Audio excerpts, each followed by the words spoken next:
Okay, so two things are going to be covered today. First off, yesterday I got the latest issue of the Galaxy Gazette, the official magazine of the Ford Galaxy Club of America, and lo and behold,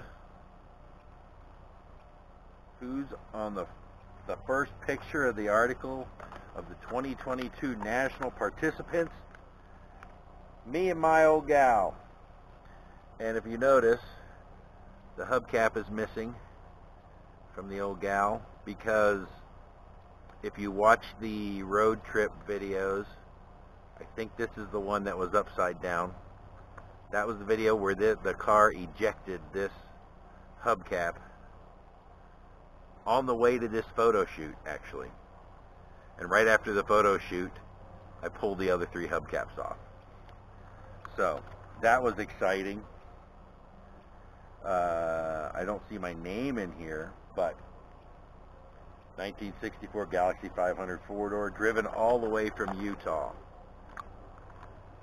I was pretty famous at the show for that amongst all the old-timers. Plus I was the youngest guy there. I think we already discussed that. The youngest of the Galaxy owners.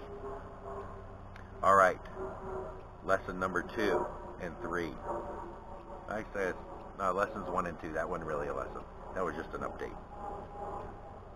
Take photos of things before you take them apart. Lesson number 1. And I follow that pretty well, actually, because who doesn't have a camera at their disposal all the time? Lesson number 2, when you go to put stuff back together, look at the photos. Don't trust your memory. My memory sucks, and yet for some reason I forget that my memory sucks. Is that possible? Sure, it's possible, because I do it every day. So I don't look at the photos. I think, oh, I remember how this goes together. Wrong. So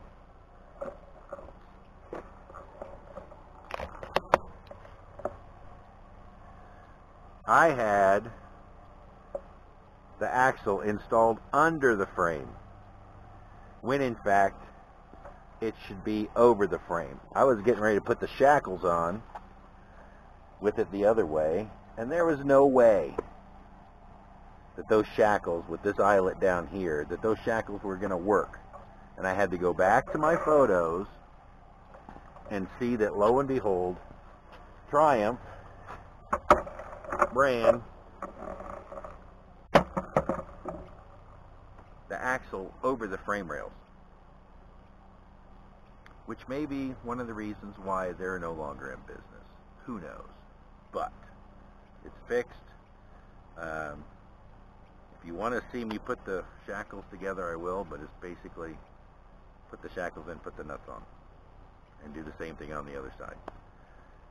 But that was the update on that. I'll just give you some after photos when I get the shackles on. I had the front, you saw in the last video, I had the front eyelet already hung.